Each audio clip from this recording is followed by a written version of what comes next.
बानी घर से ऐसन बीमारी बाटला के। का करे ताड़ा राजा, छोड़ो ना। कुछ ना है देखा दे ना मन बा राजा, जाना ही जैसे काय में मानेगा का भाई, एक बार आओ।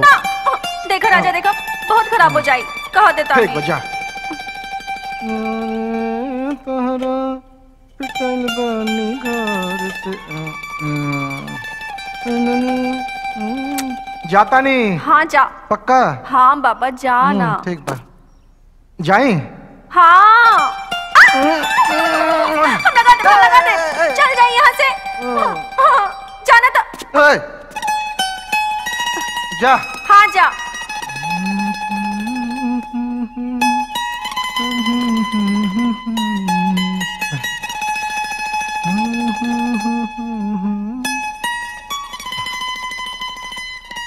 मैं तेरे साथ में,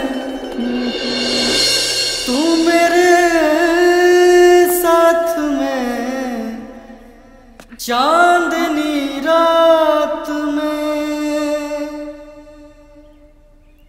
इस मुलाकात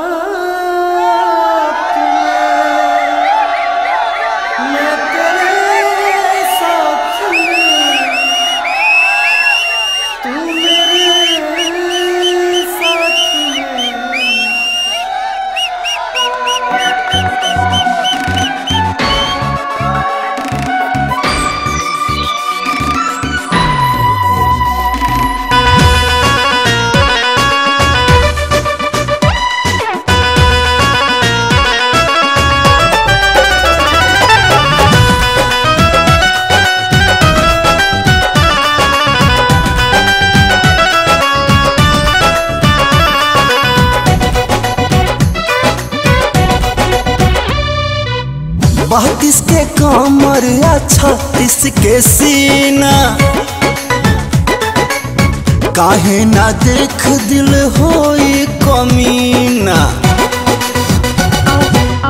32 के कमर या 36 के सीना, काहे ना देख दिल होई कमीना। सट जा करे जा बड़ा मन करता टे, खोली जनी साड़ी काहे हो, खोली जनी साड़ी के बाड़ी खुला बाटे, खोली जनी साड़ी के बाड़ी खुला बाटे। भोले दा भोले दा दा दा दा।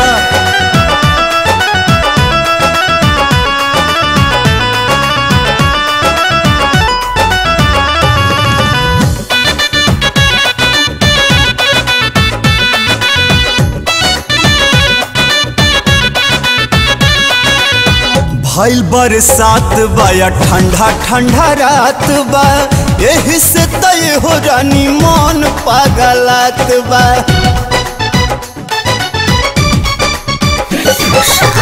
घरवा के लोग सब बाटे अभी जागल, करे कंट्रोल राजा बनी जानी पागल।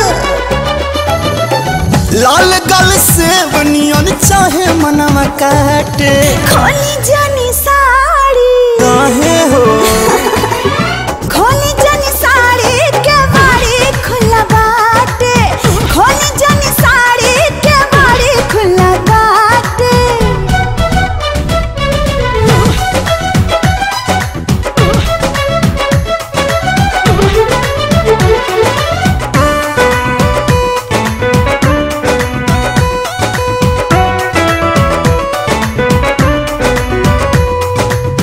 दोनों जने संगे बानी जा जवान हो, लूट द खजाना रानी घटी न सामान हो।